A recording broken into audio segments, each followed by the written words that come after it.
Bueno, quiero comenzar agradeciéndole a Andy que me invitara a conversar, a acompañarlo, a hablar de su libro, como decía Paco Umbral. Hemos venido a hablar de su libro, hablaremos de su libro. Y sobre todo que me invitara a leer su poemario. Lo del prólogo vino después. Creo que si no te emociona un libro, si no te convence, si no te enamora, es muy difícil. Bueno, yo conozco gente que son profesionales del prologuismo, que podrían por oficio hacerlo, pero yo lamentablemente no funciono así, funciono por impulsos emotivos, emocionales, y este libro me atrapó. Presentar un libro de poesía, hablar de poesía, hablar de literatura en general, pero de poesía en particular, para mí siempre es una fiesta. Por lo tanto, no hay que empujarme, no hay que convencerme, no hay que caerme atrás, me invitan y como decía una canción, a la hora que me inviten voy, una canción cubana. Ciudades con nombre de mujer, no sé si algunos de los que están aquí ya lo han leído. Es un libro que atrapa desde el título. A mí me atrapó desde el título. En el prólogo lo cuento, que antes de leerme algún poema me evocó Las ciudades invisibles de Calvino. Se lo había dicho también a Andy Jorge, que fue uno de mis libros de cabecera cuando era muy joven. Y bueno, todo Calvino me pareció un monumento literario. Y este libro en particular me pareció un ejercicio de altísima literatura. Sigue siéndolo tantos años después. Por lo tanto, cuando ya me atrapó el título, fue muy fácil entrar en estas ciudades o en estas mujeres, o en estas ciudades mujeres, o en estas mujeres ciudades. La poesía cuando es transparente y honesta, hablo de honestidad estética, la poesía cuando es transparente y honesta no necesita más, no necesita ni siquiera crítica. Yo creo que la crítica literaria es un ejercicio que a veces si uno se descuida peca de onfalofobia, de ombliguismo, donde el crítico intenta oírse más a él o que lo oigan a él más que al sujeto criticado. Pero la buena poesía se explica sola, te atrapa sola, te transparenta en su propia transparencia, que es lo que me pasó a mí con este libro. De momento descubrí a un poeta joven, no sabía que era su primer libro tampoco, que era su primer libro de poesía. Lo conocía por periodista porque, bueno, nosotros nos conocemos hace muy poco, pero ya sabía que era amigo de mi hijo, de mi sobrino, y coincidir en la misma ciudad me atrajo porque de momento, yo he escrito mucho sobre Sevilla, mucho. La mayoría de las cosas escritas sobre Sevilla están inéditas, una novela publicada y muchos poemas. Y entonces de momento descubrí la voz de un autor cubano también que estaba viviendo desde otro ángulo, desde otra edad, pero con el mismo compromiso de asombro fidedigno, la ciudad, la mujer ciudad en la que yo había decidido vivir. He vivido en Sevilla en 2 etapas de mi vida, 7 años primero, 6 años casi, y ahora por segunda vez, y creo que hasta que no me echen de aquí no me iré. Una ciudad Andalucía en general, llevo 32 años en Andalucía. Entonces, lo primero que te quiero agradecer, Andy, es haberme reconciliado otra vez con la poesía. Que parece una frase retórica porque yo siempre he estado conciliado con ella, pero me cuesta mucho trabajo, quizás por cierta militancia en las formas de escribir y de ver la poesía, que se ha descafeinado un poco. Sí, hay muchas formas de hacer poesía ahora y yo sigo siendo un lector de los Eliseos Diegos, de los poetas con los que nos criamos, con los que crecimos en Cuba. Hoy hablábamos por teléfono o dejábamos audio, ¿no? Hablando sobre cuando tenía 18, 19, 20 años, para mí era muy normal codearme y poder intercambiar con los grandes poetas cubanos de mi época. Algo que me he dado cuenta con el paso de los años que es muy común en Cuba y no tanto en España. O sea, tener 16, 17 años y poder tomarte un ron con Nicolás Guillén o con Eliseo Diego o con Daniel Chavarría, novelista, o con Imeldo Álvarez, el novelista y gran prócer de la cuentística cubana, o con Adolfo Martí Fuentes, o con el Indio Naborí, o con todos los grandes próceres de la literatura cubana. Para nosotros era muy natural, era muy cercano, era muy cotidiano. Yo tenía 14, 15 años y ya pertenecía a los talleres literarios de La Habana, donde iban todos esos grandes autores no solamente a ejercer de próceres literarios, sino a codearse y a tutearse con los jóvenes. Entonces, para mí ha sido muy natural el visitar, descubrir, intentar aprender de todo aquel que escribe cuando escribe bien. Y a mí este libro me atrapó por eso, porque noté desde las primeras páginas honestidad estética, una voz propia y una voz que se hace más preguntas que respuestas que lanza, ¿no? Creo que todo poeta debe ser un preguntón hasta desde la no interrogancia. Estamos continuamente chocando con la realidad y preguntándonos cosas. Yo me gusta hacer el juego de leer al azar. Abrí al azar un libro que ya leí, que ya prologué, que ya escribí, y un poco compartir esa emoción primigenia sin decir, bueno, traigo este poema que ya lo leí y lo quiero analizar en público. Abro aquí al azar página 36 y te leo de frente. Si el terror explota, aunque lejos de ti, mientras la política sigue en sus bélicos negocios, si el amor se espanta mientras la paz se escabulle, si hay países prisioneros del tiempo, del olvido, de lo injusto, mientras el mundo es el aliado del cinismo, del fuego, de la desmemoria, que es igual. Si el grito de una madre te abraza los sentidos, si todo te destila delante y a los ojos, no los cierres, no mires a otro lado. No olvides que a los hijos muertos y a las guerras desalmadas se les mira de frente. Un poeta joven que no solamente vive de la poesía emotivo-amorosa, nostálgica, sino que también se preocupa de su época. Es también una lección que da este libro. Repito, no me cansaré de decir que nunca se ha escrito tanta y se ha consumido tanta poesía como ahora. Ante las alarmas que decían hace 20 años, 30 años que eran malos tiempos para la lírica, en realidad la vida ha demostrado que la poesía, siempre habrá poesía, como decía Becker, y cada vez se escribe más, se escribe en soportes más distintos, se escribe más diferente, hay muchas tendencias. Pero una poesía, por ejemplo, una poesía que de cierta manera hubo un momento en el que se cuestionó o se le miró desde lejos, es yo la llamo poesía responsable, no poesía social, no, los apellidos han variado. Poesía responsable, poesía de tu época en la que tú te conviertes no solamente en habitante de tu tiempo, sino en cuestionador y en validador de tu tiempo. Y encontrarse a poetas jóvenes que también miran a su tiempo, se sienten interpelados por él e interlocutores de su tiempo, también me ha dado una alegría enorme en este libro. Voy a dejar aquí este introito para que Andy también hable, que es el gran protagonista de esta tarde. Te felicito a priori antes de que digas lo que quieras decir y ya desde ahora, desde esta primera lectura y desde esta primera introducción, invito a todos a que no se vayan sin el libro. Compromiso hecho. Levanten la ceja.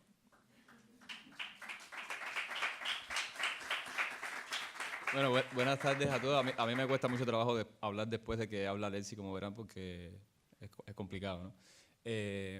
Nada, quiero empezar dándole las gracias, ¿no? a los amigos que están aquí y por supuesto al SICUS también, que es un espacio que he seguido desde hace un tiempo, desde que estoy aquí en Sevilla. Me gusta muchísimo el trabajo que hacen y que me haya abierto las puertas, que nos haya abierto las puertas para estar aquí. Es una dicha tremenda, particularmente Diego, te lo agradezco muchísimo, nos ha estado acompañando desde el inicio y también ha hecho una labor de difusión tremenda, ¿no? Una difusión que no se ha quedado en lo estático.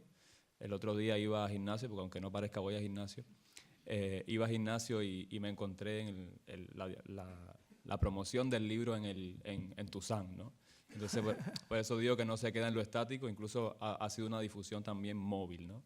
Entonces, pues agradezco muchísimo al SICUS por eso. Y nada, es un día de muchísima emoción. Estaba muy nervioso hoy durante todo el día. Me suele suceder ya después que me siento al lado de Alessi se me quita. Y mi madre particularmente no contribuye a eso porque está todo el tiempo preguntándome, ¿estás nervioso? ¿Estás nervioso? Yo, te das cuenta que si me preguntas eso, pues es peor, ¿sabes? Y entonces es un día también de mucha emoción. Hace muy poco estuvieron aquí escritores de la talla de Juan Madrid, de Javier Cercas, y estar hoy yo aquí, un escritor en ciernes, ¿no? No conocido por prácticamente nadie, y estar al lado de una persona que admiro muchísimo desde hace muchísimo tiempo, como Alexis, para mí es una emoción tremenda, ¿no? En segundo lugar, porque este es el primer libro que publico de manera impresa, ¿no? El primer libro que puedo leer, que puedo hojear. Tengo otro libro escrito de entrevistas en Cuba, pero entre otras carencias que tenemos también está la del papel, y pues no tenemos para imprimir los libros. Y este es el primer libro que veo impreso, el primer poemario también. Y la otra cuestión por la que estoy también muy emocionado es que yo cuando empecé a escribir este libro, cuando lo terminé y dije, esto lo voy a sacar del cajón, me dije, ¿dónde me estoy metiendo yo? O sea, hay una tradición poética en Cuba tremenda, o sea, empezando por Martí, hablas de Heredia también en el prólogo, el Indio Naborí, Alcides, hablamos hoy también por WhatsApp, hasta poetas más actuales como Nancy Morejón, como este compañero que tengo aquí al lado mío. Y entonces cuando yo dije, ¿dónde me estoy metiendo? O sea, ¿voy a mandar esto a una editorial? Realmente es un libro que vale la pena ser publicado. Y antes de, o sea, la había compartido contigo antes incluso de haberlo mandado a una editorial, y una vez que la editorial me responde y me da el visto bueno, me dice que sí, yo digo, este libro no puede salir sin que Alexis lo lea antes, o sin meterle el pie a Alexis para que lo lea, porque claro, tiene un hombre que tiene muchísimo trabajo, y se lo recordé, ¿no? y le pedí, le dije, no tienes ningún tipo de compromiso conmigo, pero yo quisiera, porque además nos conocemos hace menos de un año, quiero decir, en persona, ¿no? Nos conocimos en el choque con Alex aquí en Sevilla a mediados del año pasado, en persona, y en ese momento él no me conocía todavía. Y yo, que soy muy atrevido, o sea, yo soy tímido, pero a la vez soy atrevido, ya escondido, pero atrevido, le escribí unas décimas a Alexis. O sea, imagínense ustedes qué atrevido soy, ¿no? Es el decimista mayor, yo escribiéndole unas décimas, y se las mando por WhatsApp ese día del choque que hubo entre él y Alex, su hijo. Y ahí fue que empezamos a tener ya una comunicación, ¿no? como más fluida y tal. Le digo, no tienes ningún tipo de compromiso, pero a mí me gustaría mucho que me hicieras el prólogo. Y en menos de 15 días estuvo el prólogo, y además un prologazo. Y además te lo dije en su momento, lo digo, además tiene muchos istas, ¿no? Alexis tiene muchos istas. O sea, es novelista, es cuentista, es repentista, es artista, y encima es tremendo prologuista. O sea, es una cosa brutal, porque o sea, se pueden leer el prólogo y cerrar el libro con total confianza, porque ha retratado el libro, y creo que también me ha retratado a mí con muchísimo cariño, con muchísima sensibilidad. Y, o sea, yo siento un orgullo tremendo, siempre lo digo, porque Alexis es una persona que he leído desde hace tiempo, que admiro muchísimo, aunque él no me conociera. Y el hecho de tener hoy una amistad, y el hecho de que él se haya leído el libro, de que su mano esté desde el primer momento aquí, además del prólogo, hizo mucho trabajo de poda, me decían, ¿no? Vamos a cortar un poco cosas en el libro, y no lo mandé a la editorial hasta que no tuve la poda de Alexis. Así que ahí está la mano de Alexis también, y eso para mí es un orgullo tremendo, y estarlo presentando hoy también aquí con él es una cosa muy emocionante también para mí, ¿no? Entonces, quiero leer el primer poema del libro, porque hablaba de la poda, ¿no? Que ha hecho Alexis, porque este primer poema, que también lo voy a leer, no porque sea el primero, sino también porque es una definición un poco de quién soy yo. Tú decías también que este es un poemario de muchas confesiones, y es tal cual, o sea, aquí estoy yo completamente, a veces camuflajeado, a veces desnudo completamente, aquí estoy yo, o sea, es una manera de decir este soy yo, no hay otra cosa, ¿no? Entonces este primer poema, que de hecho salió escrito, lo escribí de un tirón en una de las clases de poesía. Aquí está el profesor Carlos Peinado, fue en una de sus clases, nos puso el poema Retrato de Machado, retrato o autorretrato de Machado, y nos dijo, escriban algo por ahí. Y entonces me salió este poema, y decía lo de la poda de Alexis, porque era un poema mucho más largo, era un poema muy explicativo, y cuando Alexis cortó por una parte del poema, dije, me costó un poco de trabajo entenderlo al principio, porque claro, yo tenía, el sonido me seguía para lo otro que seguía, ¿no? Que ya lo habíamos eliminado. Pero ya cuando lo leo, después con más calma, digo, queda perfectamente el poema así. Dice: alguien me ha preguntado hoy de dónde vengo y he vuelto a viajar a mis raíces. He cruzado el océano y he llegado a la tierra donde descansan mis muertos, a mi casa en una isla del Caribe, a la calle que vio pasar mi infancia, a la mujer que desordena mis poemas. ¿De dónde vengo?, me preguntan. ¿Quién eres?, insisten. La gente se obsesiona con definirse, con buscarse en unos versos. Vengo de finales de siglo, de un período de crisis dura, de mi madre, primeriza y joven, intentando educar a un hombre bueno. Yo creo que básicamente yo soy eso, ¿no? Mi madre, primeriza y joven, intentando educar a un hombre bueno, y espero no haberla defraudado. Es un poemazo. Lo que estábamos, o sea, lo que se estaba proyectando al inicio de la canción, ¿no? Esta cubierta, o sea, la imagen de cubierta es de la muchacha que cantaba, ¿no? Miriam Montes de Oca, y a mí siempre me gusta, ¿no? Cuando abro un libro, ver la página de crédito, porque solamente se ve a veces el nombre del autor y ya está. Y un libro pues es mucho más, ¿no? O sea, tiene la mano de muchas más personas. Estoy trabajando ahora también, por ejemplo, de becario en la editorial de la Universidad de Sevilla, que agradezco, que ahí está un maquetador estrella como Mateo, y ahí está mi subdirectora también, Elena. Y sé que un libro tiene más, o sea, tiene detrás la mano de muchas personas que le ponen el cariño y que le ponen la dedicación para que un libro llegue a buen término, ¿no? Más allá del nombre del autor, que es el que siempre se ve. Y por eso siempre me gusta leer eso, ¿no? Y agradecerle particularmente a Miriam Montes de Oca, que me cedió esta pintura suya. La vi y dije, esta es la cubierta del libro, ¿no? Así que agradecerle por eso, que me lo cedió gentilmente. ¿Por qué ciudades con nombre de mujer? El poemario tenía otro nombre, que yo me lo reservo, porque no me gustaba. Y entonces dije, esto no... Jugaba un poco con el beso de la mujer araña, pero no tenía nada que ver aquello.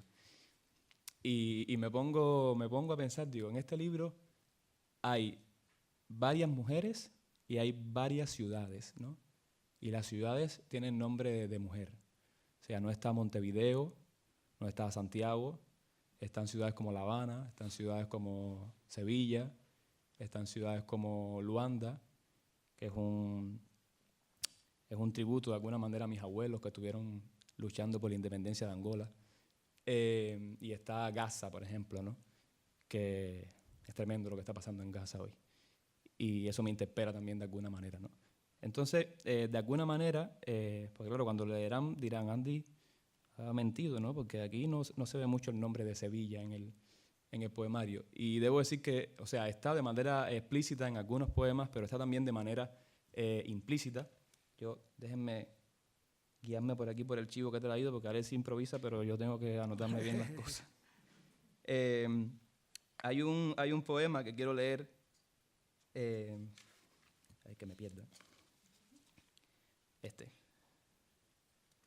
Se llama Los Sueños y es un poema que que lo escribí un día después, o sea, un día después no, el mismo día que llegué a casa después de haber presenciado una escena en un bus en Sevilla. Claro, no está Sevilla aquí, pero está Sevilla, ¿no? Porque fue en un bus de Sevilla, claro, pero se veía un poco feo mencionar la palabra Tuzán en un poema y entonces como no iba a mencionar la palabra Tuzán, que suena así como pan, ¿no? Como Tuzán. Pues no está la palabra Tuzán, y le agradezco mucho a Tuzán por la promoción también, pero está Sevilla, ¿no? De alguna manera. Y dice el poema, se llama Los Sueños. Dice, la niña viajaba en un asiento del bus, de los que dan la espalda a la dirección del movimiento. Era preciosa la niña, de un pelo oscurísimo, como la noche a la que los niños temen. Repasaba los productos con su madre al frente. Después solicitarían la parada y se bajarían las dos, abrazadas. De pronto la niña dijo a la madre, voy a comprarme un cuaderno para anotar, dijo, los sueños que a veces se me olvidan. Lo juro, no miento. Y desde entonces imagino a la niña y su cuaderno donde cumple los sueños cada vez que los anota.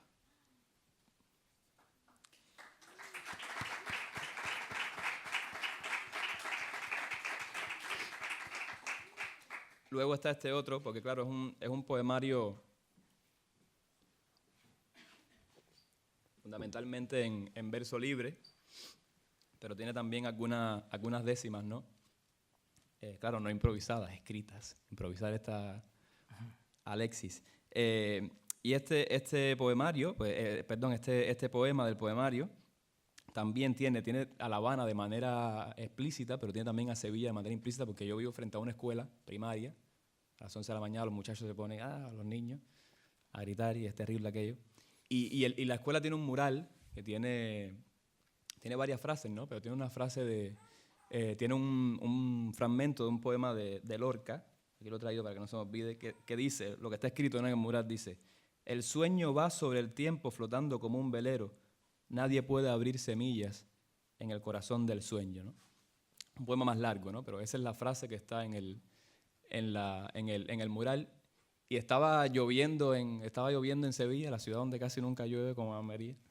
Estaba lloviendo en Sevilla ese día y me paro yo y leo aquello, y que fuera de los poetas sin la lluvia, ¿no? Y me sale esta décima, ¿no? Que dice: si sobre el tiempo va el sueño, como decía el poeta, la lluvia se hace un cometa sobre mis ojos de isleño.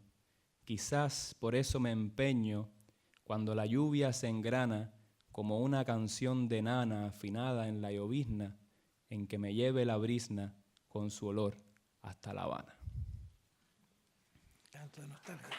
El libro tiene 3 décimas, creo que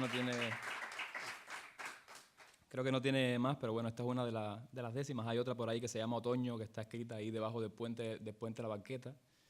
No dice Sevilla, pero está escrita debajo del puente de La Barqueta.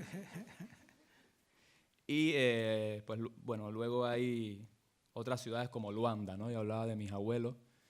Mis abuelos son el orgullo de mi casa, ¿no? Y es un tributo también de alguna manera a ellos. Mi abuelo ya no está, mi abuelo murió hace 18 años. Mi abuela sí está viva. Y estuvieron, ¿no? En los años 70 mi abuelo, y en los principios de los 80 mi abuela, trabajando en Angola, ¿no? Por la independencia de Angola, que finalmente se conquistó. Y entonces eso es un orgullo en mi casa, es un orgullo en mi barrio también. Mi abuela es la enfermera del barrio con 70 y tantos años que tiene hoy. Y este poema se llama Luanda. Dice: me he levantado hoy pensando en nombres bonitos de ciudades. De niño imaginaba fechar las cartas en La Habana, Cuba, porque sonaba hermoso. A cada rato me viene esa idea rara. Caracas, Bogotá, Buenos Aires, Lisboa, Praga. Hoy me he detenido cuando pensé en Luanda y he vuelto a soñar que viajo allí con mi abuela, que la llevo de nuevo por aquellas tierras donde peleó, en su trinchera más peleó. Mi abuelo también tuvo su combate, pero ya no está. He soñado con Luanda, con llevar a mi abuela. La haría tan feliz revivir aquellos años. Luanda también es un poema, una mujer que canta. Abuelo, tú vas con nosotros.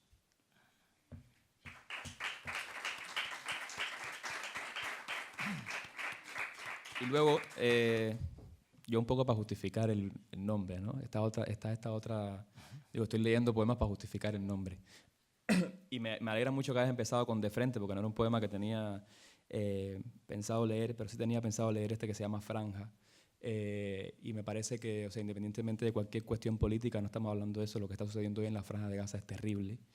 Es una cosa repudiable desde cualquier postura, sea la que sea, ¿no? Sea la que sea. Una cuestión de humanidad y de decencia. Un conflicto que lleva hoy año y tanto y se ha cargado más de 15.000 niños, una cosa espantosa, ¿no?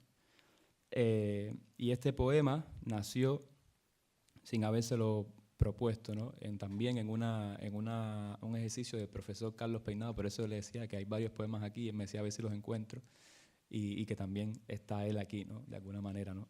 Porque han salido en sus clases. Le agradezco muchísimo también por eso. Y era un ejercicio, ¿no? Que venía poniendo imágenes aleatorias, imágenes muy caóticas. Aquí tengo compañeros también del máster que no sé si habrán pasado la asignatura, no lo recuerdo, y si se acordarán de ese ejercicio. Ponía imágenes como muy caóticas, no muy distintas todas. Y era como escribir, lo que te saliera en ese momento, un ejercicio muy interesante. Y yo escribí, y cuando veía aquellas imágenes se repetía mucho el rojo, se repetía mucho el pasto así como destruido, ¿no? Ese tipo de cosas como muy caótica, y me vino a la mente al momento la franja de Gaza, ¿no? Y salió este poema que, por supuesto, imagínense que eso fue como muy caótico todo, después yo tuve que pulir muchísimo, ¿no? Para que tuviera un poco de sentido eso. Y dice: oyes el lúgubre sonido de la noche, el césped abrazado por el fuego, rebaño enrojecido de metrallas. Sientes un ruido, un hombre se maltrata y ya no aguanta. Sale a un mar rojo de blanca espuma, se hunde, olas. Oyes los trenes sin raíles, las cobras en las calles de tu pueblo muerto. Rojo, tiro, sangre. Guayasamín pinta otro grito. Giras el torso, levantas las manos y ves el beso de Magritte en dos novios despidiéndose sin verse. Ahora gritas, no es el pintor, eres tú. Y el grito suena como esos trenes sin raíles en el estrépito de una madre con sus hijos muertos. Suena como sangre, como corazón echando rabia a borbotones. El llanto te llueve sobre el rostro, inunda el pavimento inerme de una franja de país. Miras al cielo, oras y alzas tus heridas que intentan gritar contigo en un dolor sordo que nadie escucha. No es un grito, es un canto. Miras al cielo, otra vez misiles disfrazados de nubes suenan a muerte, a espanto y caen con maléfica furia sobre tu franja casa, franja patria. Rojo tiro sangre, tu cuerpo atrapado en una franja prisionera, el velo de una muerte que se anuncia, desampara, engulle los restos de un pueblo sin nación. Gritas tu canto en cólera, la paz se te aleja, el blanco es un color que ya no abunda.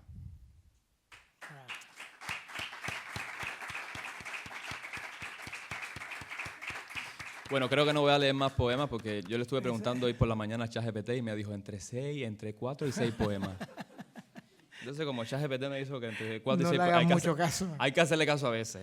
A veces, bueno, si se utiliza bien, hay que hacerle caso. Entonces, como dijo de 4 a 6 poemas, digo, no voy a leer mucho más. ¿Cuántos has leído de a 6? Yo por ahí he leído, entonces ya voy a leer el libro entero. Entonces, no, pues no.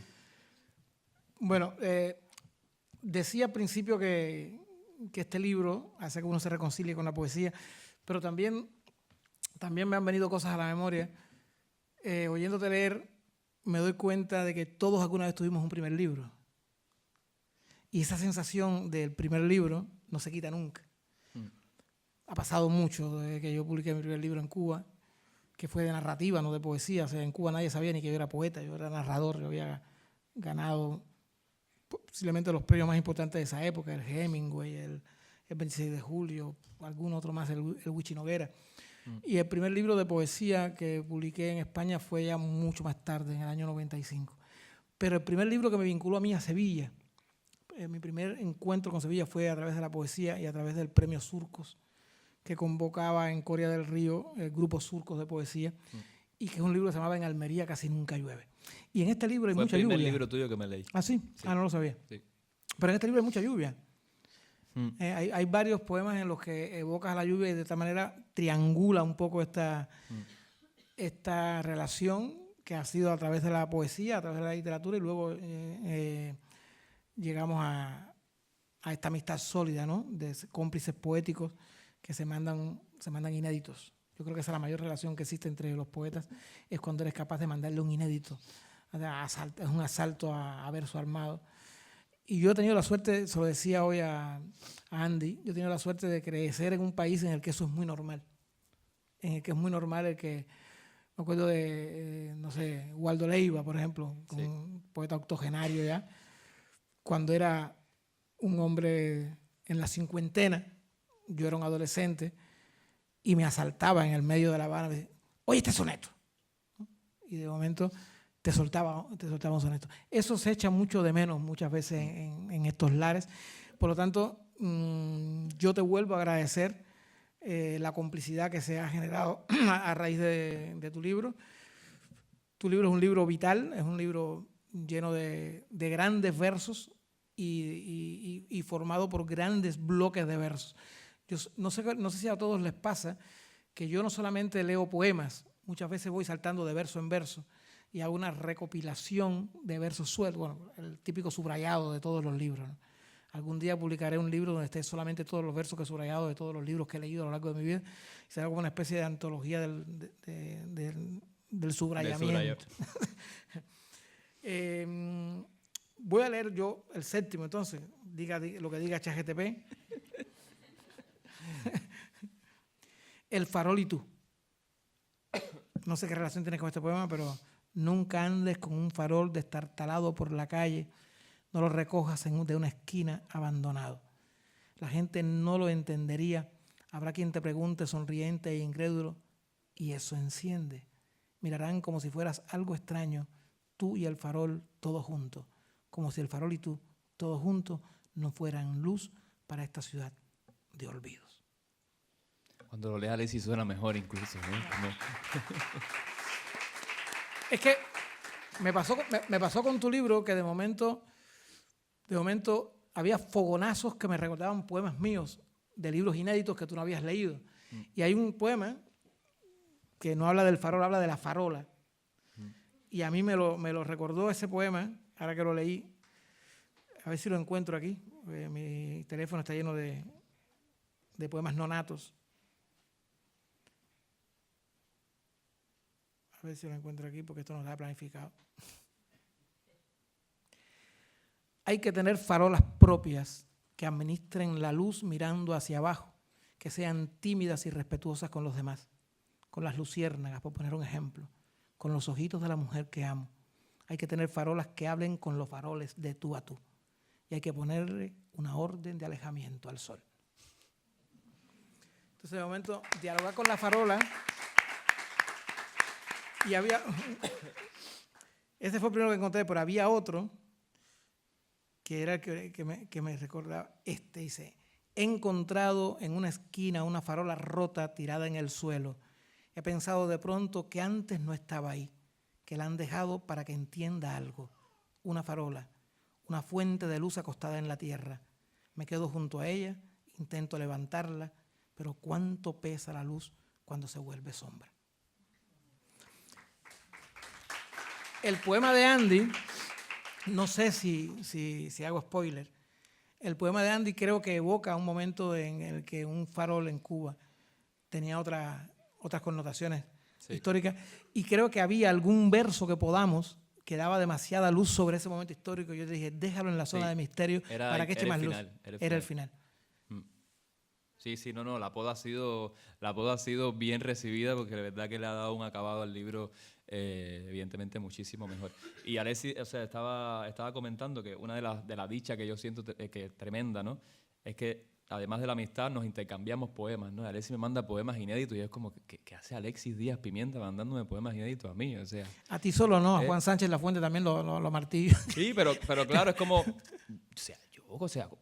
no lo entiendo, ¿no? Y ese intercambio de poemas y ese también inspirarse, ¿no? En leyendo las cosas de Alexis, que me pasa muchísimo. Me pasó desde que empecé con el primer libro de Alexis, en Almería casi nunca llueve, hasta los últimos que me he leído. Y me pasa con pocos poetas, ¿no? Esa cosa de que yo sé que si estoy leyendo algo de Alexis me va a salir algún poema. Es una certeza que tengo ahí. Y quería precisamente, por eso traje Pasajero de Tránsito, que es un préstamo de una amiga aquí, porque cuando empecé a leer el libro, este primer poema del libro lo leyeron entre tú y Alex sí. cuando estuvieron aquí mediados del año pasado. Y cuando terminé de leer bueno, quiero que lo leas tú. ¿Lo leo yo? Sí. Y quiero después leer el poema mío que surgió a raíz de esto, ¿no? Por eso decía que es una cuestión de leer a Alexis y al momento como que me surgen cosas. Este es un poema del año 94. Yo no había nacido. Fue mi primer viaje a España, mi segundo viaje a España. Y el primer viaje en el que me fui consciente de lo que era separarse de un hijo pequeño, que te mira a través del cristal del aeropuerto que te vas. Algo que fue luego ha sido el signo de mi vida, ¿no? Irme, venir, separarme de mis hijos. Y nació este poema que es uno de mis poemas más conocidos, más traducidos, y que yo le tengo un especial cariño. Se llama De los ojos de un niño, y dice: de los ojos de un niño despegan los aviones, Si cerrase los ojos, caerían. Solo su asombro los mantiene en vilo, su manita los alza, su corazón los mueve y los aleja. Sin un niño pegado a los cristales, a las altas barandas de una terraza adulta, morirían de horror los aeropuertos. Un niño nunca podrá decir la palabra aeronáutica, pero de él dependerá la imitación del pájaro. Un niño no sabrá calcular las distancias, pero es la garantía del retorno. Cada aeropuerto debe tener un niño pegado a los cristales, junto a los altavoces, donde quiera que el miedo se agazape. Gracias a él, tardará menos lágrimas el regreso de todos, dolerán menos besos el adiós de las madres. Las azafatas podrán prescindir de advertencias insulsas. Un avión en el aire son muchos niños mirando al horizonte.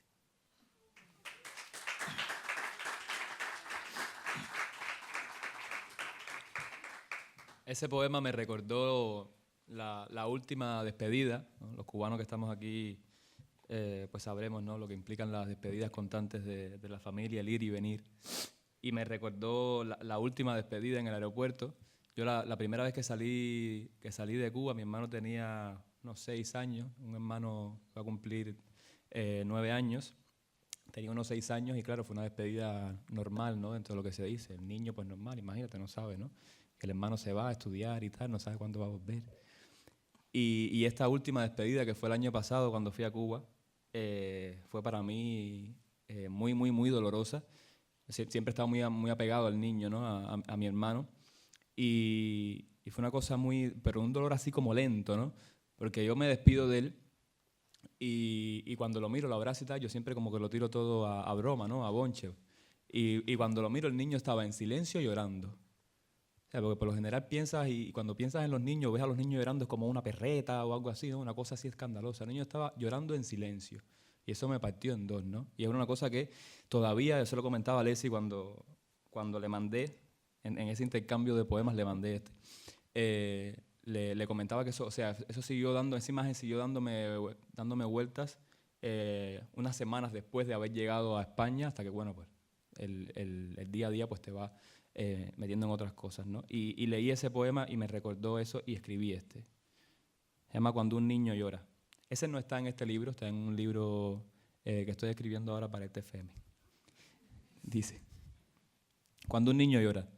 Cuando un niño llora y apenas tiene 3 meses, los adultos se desorientan por saber la causa.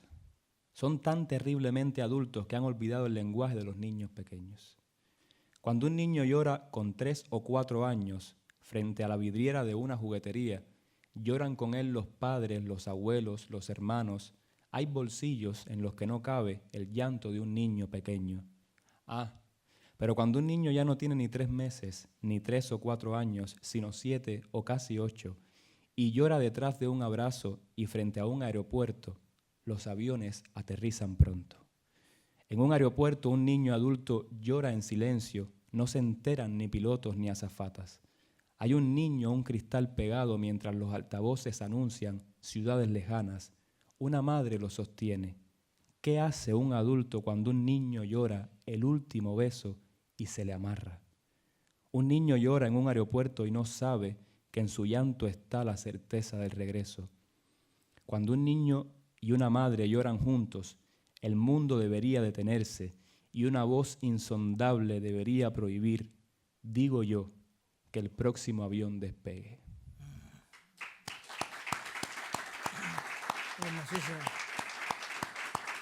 Luego traíste poemas de amor zoológico, ¿no? Ahí está, quería que leyeras el del síndrome de Diógenes. Está en ese libro, ¿no? Está en ese libro. Tiene tantos libros que ya no sabe qué poema está en dónde. Esa es la verdad. No, de todas maneras, a mí también me pasa, yo creo que a todos los que hacemos poesía nos pasa, que continuamente cuando leemos a otros poetas hay un verso detonante, hay un chispazo que te lleva a otro lugar y te nace un poema a veces de una palabra, Sí. Vas pescando, ¿no? Te lees La Sin Bosca y un gato te puede dictar otro poema. A mí me pasó con Vladimir Holland hace 30 años. Tú tienes un poema en ese libro, y no recuerdo cuál es, que hablaba algo del ruido del refrigerador. ¿Sabes cuál es? Sí. Pues ese poema inspiró en mí otro poema, porque yo creo que es un síntoma de la vejez. ¿Será eso, Juan? Que uno se fija en detalles nimios. Y a veces un detalle nimio, como el ruido de un refrigerador, te inspira un poema. Es que estás muy viejo ya para eso. Pues sí. Pero no, es un poema que lo escribes ese día, pero que te das cuenta cuando lo terminas de escribir que lleva años en tu cabeza. Que cada vez que has oído el ruido del refrigerador, ese poema estaba dictándose, pero no lo habías puesto nunca en blanco y negro.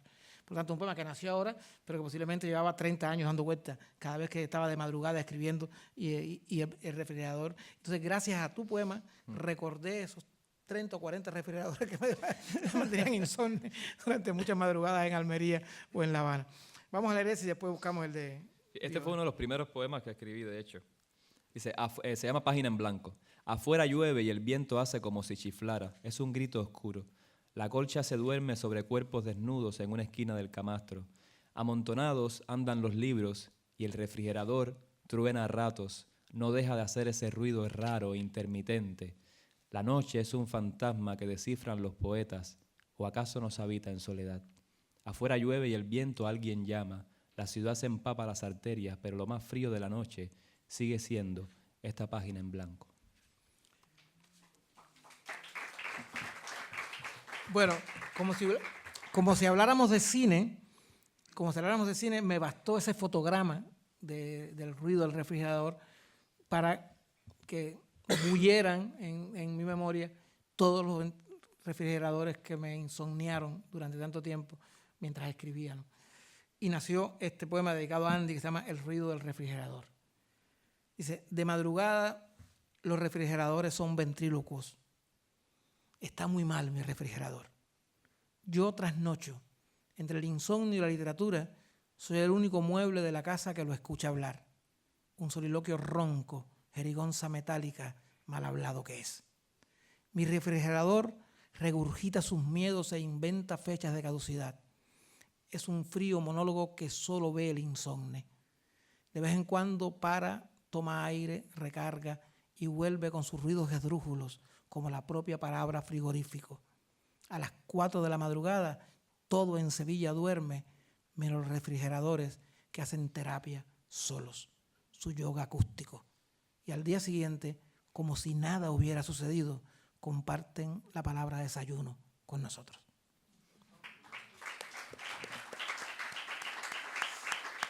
Y ahora a ver si encuentro el de Síndrome de Diógenes, que lo estaba buscando, pero no sé en qué página está. No, de la página ya no me acuerdo, Alexis. No, ni yo tampoco. Seguro que está en este libro, ¿no? Sí.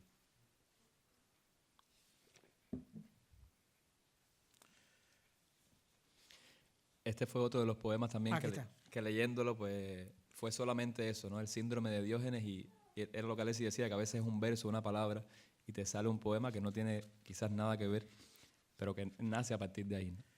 A ver, síndrome de Diógenes, 118, 116, 118.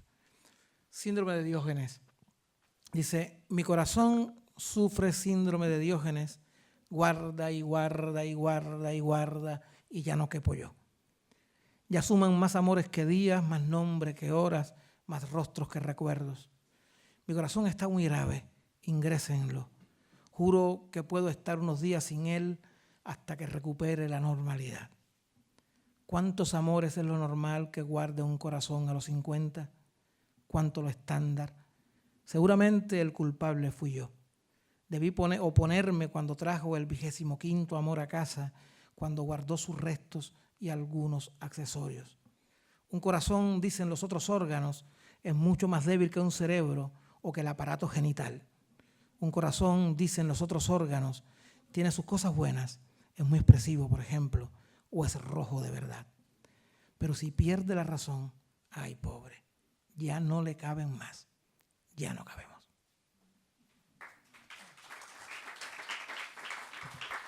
Este se llama, que también está en el TFM, este poema.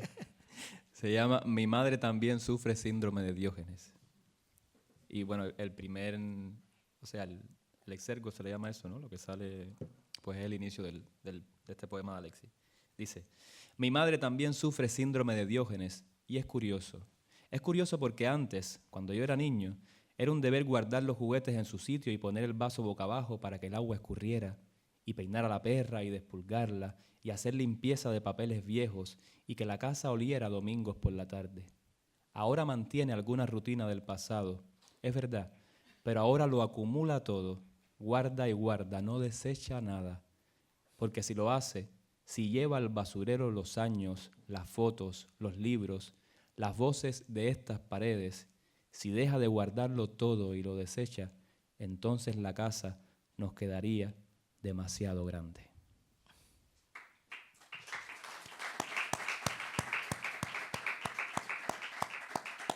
Esto ha surgido ya decía, de leer a Alexis y ese intercambio, ¿no? En muchos de estos poemas que no están en ningún sitio todavía, que él pues los conoce ya, ¿no?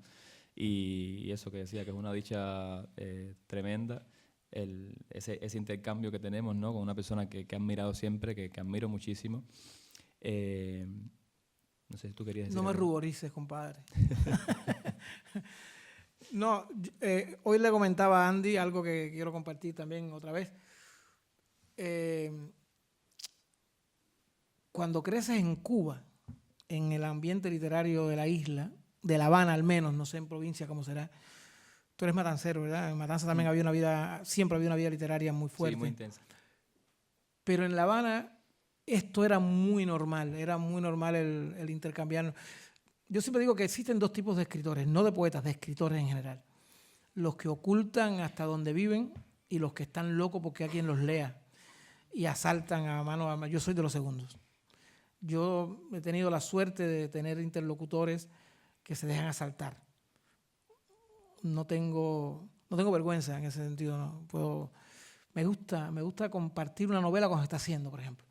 Hay quien no enseña la novela hasta que no está pulida. No, yo quiero saber cómo late en el lector lo que será luego. Claro, desde que comienzas a leer un poema o comienzas a leer un cuento, comienzas a leer una novela, ya dejas de ser un lector pasivo. Y a mí me gusta el lector activo. Por lo tanto, no tengo ningún complejo no sé qué tipo de complejo sería ese, ¿no? Confieso que deja así la rosa Juan Ramoniano. A mí no me ha perseguido. Mi rosa se va podando continuamente. Aquello de que un libro no se termina, se abandona. Para mí es hasta el minuto antes de llegar a la imprenta. Puedo seguir cambiando cosas hasta el último minuto. Y me gusta ese intercambio de imperfecciones. Yo creo que la literatura en general es un ejercicio de inconformismo. Siempre, cuando releo mis libros, que lo hago poco, intento, no lo hubiera publicado así, lo hubiera cambiado continuamente. Por lo tanto, intercambiar con colegas a los que respetas, a los que admiras, o incluso, mira, yo he tenido experiencias literarias que son tremendamente aleccionadoras, como por ejemplo cuando yo escribí El Quijote en verso, yo hice la locura de escribir una versión de Don Quijote en verso por un encargo. La mayor alegría literaria, uno de los libros que más alegría me ha dado, pero la mayor fue encontrar a una señora de la Alpujarra que me confesó que el primer libro que se había leído en su vida era ese, porque había aprendido a leer recientemente en la escuela de mayores. Y su primera lectura fue Mi Quijote en verso. O sea, ese elogio fue más grande que todos los elogios que el libro tuvo en todas las presentaciones que hice. Porque una señora semianalfabeta aprendiendo a leer se leyó mi libro, ¿no? Hubo otra señora en La Habana también que el único libro que se había leído era Prisionero del Agua, una de mis novelas. Entonces creo que uno no debe escribir para los colegas, sino para los lectores. Y ese lector puede ser cualquiera. Pero si encima tienes un amigo, un compañero, un cómplice que puede servir de termómetro, ¿por qué no? Así que yo soy de los que asalta a mano armada al primero que se ponga a tiro. Escóndanse. También te he asaltado yo a ti, así que... Sí, me gusta. Me gusta. Cuando tenía 25 años estaba escribiendo mis primeras novelas y mi mayor cómplice era Daniel Chavarría, que tenía 90. Lo hablamos y hoy, sí. Tenía, no sé, 30 libros publicados y todos los premios del mundo. Y se leía las novelas de un escritor principiante que era yo. Por lo tanto, ese ejercicio de camaradería, pero además de humildad creativa, sigo creyendo en él a ciegas. No lo tomes como un piropo, sino como un ejercicio, un intercambio de colegas. ¿Vale? No sé si quieren hacer alguna pregunta, comentario. La ChatGPT dijo que no se podía leer más poemas y ya hemos sobrecumplido. Si quieren algunos de la gente que está aquí que se ha leído el libro, que hay varios, si quieren leer alguno, que lea alguno en particular, igual. Nos saltamos la regla de ChatGPT, no pasa nada. ¿Alguna pregunta? Lo que quieran. Ya que te conocemos un poco y te hemos oído, ¿nos puedes decir el otro nombre del título que tenías que... Es muy buena pregunta esa. Descartadísimo. Yo también insisto en que no vale que escribas esas cosas en los libros de memoria cuando tengas 80 años. Ahora no. No lo escribiré tampoco, creo. Son de esas cosas que tú escribes, ¿sabes? Como de esos poemas que también uno escribe y lo descarta y no quiere que lo lea nadie en la vida, pues eso está ahí como si fuera un poema que hubiese escrito. Eso no lo va a leer nadie en la vida, vamos, no. Descartadísimo. Me sonrojo, no puedo decirlo. Yo soy raro, yo sí los cuento. No. Mira, mi novela Prisionero del Agua se iba a llamar La novela de Francis. Después se iba a llamar Sábado y Aerosol. Después se iba a llamar Los Balsinautas. Y terminó siendo Prisionero del Agua. Último título que se me ocurrió en la última.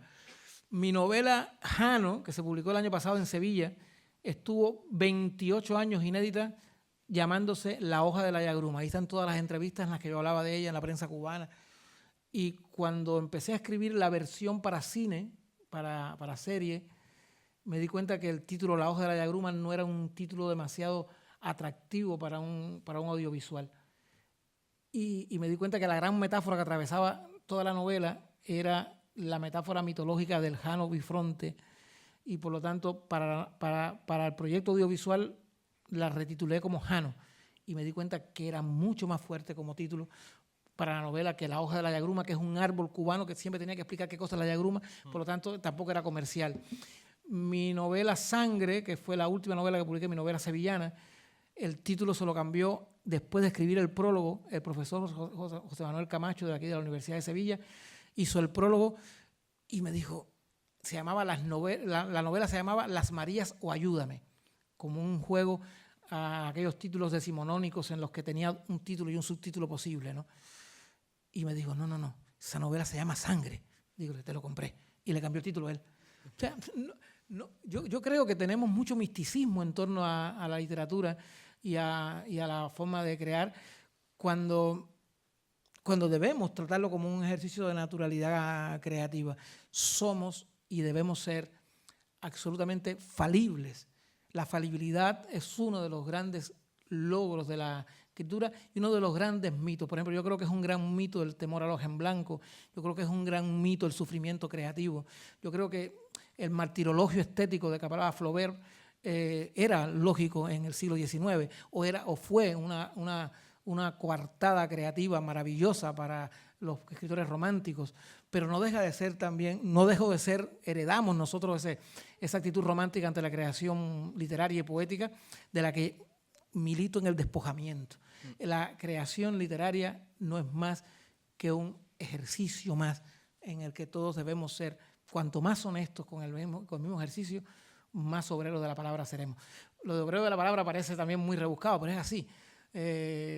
Yo trabajo 10, 12, 14 horas diarias como un obrero de la albañilería, pero la albañilería mía es el teclado. Por lo tanto, no tiene más mérito que la cantidad de horas nalgas que le dedico a la literatura el haber escrito tanto. Soy un esclavo de mí mismo, soy mi propio negrero, me fustigo, me castigo. Y creo que eso también es bueno compartirlo.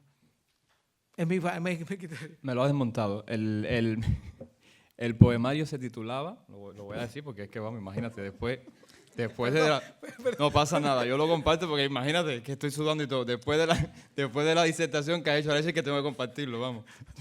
No sé. El poemario se llamaba El canto de la mujer poema. Y pues después... Mujer poema es un poema del libro. Mujer poema es un poema del libro, pero se llamaba El canto de la mujer poema. Buscando un poco, no sé, porque incluso no tiene nada... El canto de la mujer araña, te recuerdo. Por el beso de la mujer araña, pero que no tiene incluso nada que ver el beso de la mujer araña con esto, ¿no? Pero venía un poco buscando, o sea, venía por ese juego, ¿no? Del beso de la mujer araña, aunque no tiene nada que ver. Y se llamaba El canto de la mujer poema, fíjate que lo reitero y todo, pero, claro, no me convencía el título, la verdad, me parece... Mira, siguiendo ese tema, yo creo que si algo está poco estudiado, al menos yo he leído poco sobre el tema, si algo está poco estudiado es la importancia de los títulos en la literatura, el titulismo, ¿no? ¿Qué peso tiene un título en una obra? ¿Qué peso? ¿Cuántos títulos, hasta el título definitivo, por cuántos títulos Pasa nos antes, movemos? Pasa claro. un poema. Hay poemas que nacen con título, poemas que nacen sin título. Hay libros que, no sé si, yo creo que sí, alguna de mis novelas, por ejemplo, el caso más extremo. Yo tengo 2 casos extremos en mis novelas. Una novela que está inédita, que lleva 30 años inédita, terminada, porque yo nunca me apuro en publicar, se llama La triple muerte de Pascual Urí. La triple muerte de Pascual Urí nació el título sin yo saber ni quién era Pascual Urí ni por qué moría 3 veces. Me había leído en aquella época, estoy hablando hace 35 años atrás, me había leído La muerte de Pascual Duarte, la gran novela de Camilo Cela, y quizás el nombre Pascual me... Pero La triple muerte de Pascual Urí nació como un título, y yo no tenía historia. Sí. Y después escribí la novela, y la novela lleva 30 años inédita, pero terminada. Cambiando con muchas versiones, soy muy Anatoly Rybakov, puedo hacer 10 versiones de una misma novela. Y esta novela ha cambiado mucho con el tiempo, pero ¿Y no te pasa que cuando tienes el título a veces o sea, quizás el mismo título es el impulso a escribir eso? Yo necesitaba contar una historia donde un tipo se moría 3 veces y no sabía por qué se iba a morir 3 veces, ni por qué se llamaba Pascual, ni por qué el apellido Urí. Con Maldita Danza me pasó todo lo contrario. Maldita Danza fue una novela que le hice caso a la editorial y me arrepiento 30 años después, 25 años después de haberle hecho caso. El título de esa novela, que cuando la publique otra vez nacerá con su título original, era La protegida del espantapájaros.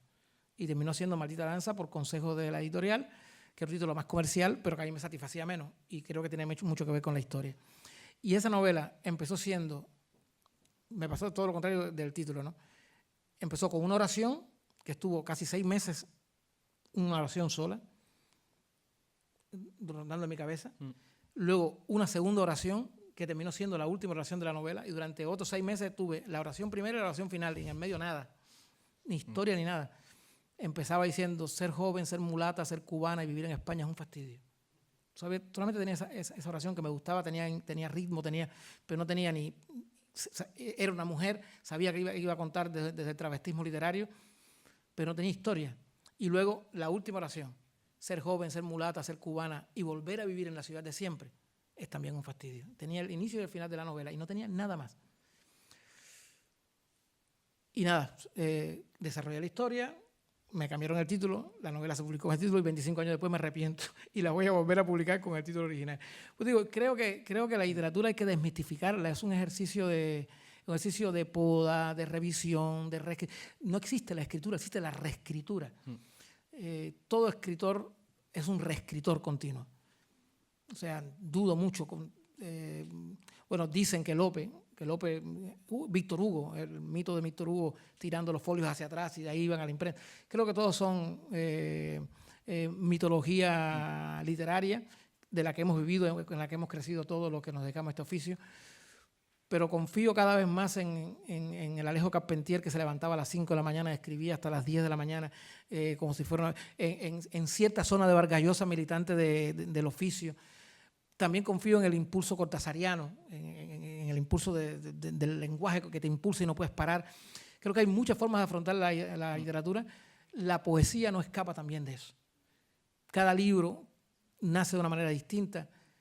Cada poema puede nacer de un impulso distinto, a veces de una palabra, a veces de un sonido, a veces de un verso que te evoca otro verso, a veces de una lectura. Yo, repito, yo tengo poemas que han nacido de otros poemas que han nacido de una novela, poemas que han nacido de una vivencia propia o ajena. Y creo que a todos los que nos dedicamos a la poesía nos pasa igual. No, la poesía también tiene mucho de mito eso, precisamente de cómo se crea, ¿no? Y la gente a veces cree, incluso algunos poetas creen que la poesía es una cosa así como que hay una musa y que de pronto te baja y el poema sale así como si fuera una cosa de lo etéreo. Hay veces que puede ser así, hay veces que a mí me ha pasado que sale el poema de un tirón. También nace de determinadas circunstancias, pero hay veces en las que hay que sentarse, o sea, hay veces en las que yo me siento, no tengo ni idea de lo que voy a escribir y escribo un poema. O sea, es una cuestión también yo creo que de disciplina y de crearse un oficio, ¿no? Sí, Pues claro, desde la poesía, es lo que decía, desde la poesía se tiene ese mito de la poesía es una cosa que yo estoy esperando a que me llegue el poema, ¿no? O sea, el poeta esperando a que le llegue el poema, y creo que es un mito eso bueno, también. ¿qué piensa el público? Ahí está la Margarita. Yo quería, bueno, un poco por lo que estaban hablando los dos, de lo duro que es uno con uno mismo, y me recordó un poco precisamente del poemario de Autoflagelarse, que uno se exige mucho, se exige en las distintas profesiones, cada cual desde lo suyo, como artista, en el título, en que todo quede perfecto, en la revisitación de las obras de uno mismo, estar todo el tiempo tratando de encontrar la perfección, que a lo mejor esa perfección nunca llega porque somos inconformes por naturaleza. Y yo creo que precisamente un poema que describe eso y que cuando lo leí me identifiqué muchísimo, sobre todo en una mujer que me encuentro ahora mismo, es ese autoflagelarse, ¿no? Que uno se encuentra todo el tiempo diciéndose todo lo malo a uno mismo, recordándose lo que pudo ser y no fue. Y bueno, como decías tú, que si querías que leyera tu poema, ese Autoflagelarse. para mí Vamos a terminar autoflagelándonos aquí todo. Tremendo cierre. Este también nació de un ejercicio de clase. A partir de un poema de Jaime Gil de Viedma, que lo pongo aquí, un fragmento, ¿no? Que venía también como dándose el mismo, ¿no? Todo el tiempo, hablando con ese otro yo. Y nace de esto, ¿no? Voy a leer el fragmento de Jaime Gil de Viedma. Dice: y la desesperanza y la impaciencia y el resentimiento de volver a sufrir otra vez más la humillación imperdonable de la excesiva intimidad. Autoflagelarse. He renunciado a tantas cosas, siento la pena que carcome cada arteria por la culpa de abandonarlo todo. Los bares, el silencio de la madrugada y yo cantando, la última película del cine y una mulata tocándome las piernas, mojándose las manos y diciendo: bendita anatomía. He renunciado a la vida universitaria y bohemia de los años mozos, a la adrenalina de lo prohibido, a fumar puros y pasar el humo a bocas ajenas, a darle al ron funciones sexuales. He intentado ser correcto, políticamente correcto, dicen, entender que la adolescencia es un libidinoso pasado, pero toca la adultez. ¿Y para qué? ¿De qué vale que abandone los malos hábitos, poner la cabeza en su sitio, pagar un piso con el sudor de 12 horas de trabajo, adoptar un gato que acompañe tanta ausencia, si luego llegas tú, me miras al espejo y te ríes de las bolsas que me cuelgan debajo de los ojos? Vienes y te burlas de todo, de lo miserable que soy, hablas de explotación, de poca vida sexual, de amor propio y qué sé yo cuántos términos más en moda. No te escucho, te grito, déjame vivir, te grito, pero me sigues recordando que ya no gusto como antes, que las mujeres me abominan, que no escribo. Siempre apareces cuando me miro en el espejo y siempre, cuando apareces, lucho contra ti, ser de los 1000 demonios. Y yo tengo que vivir eternamente contigo, o peor, tengo que vivir así conmigo mismo. Yo creo que es un buen cierre. Bueno, muchas gracias a todos. Estamos ya en tiempo, ¿no, Diego? Si alguien tiene una última pregunta, si no, pues nos vemos afuera. yo tenía, pero afuera lo podemos hablar así con más calma. Venga. Muchas gracias a todos por haber venido. Chao.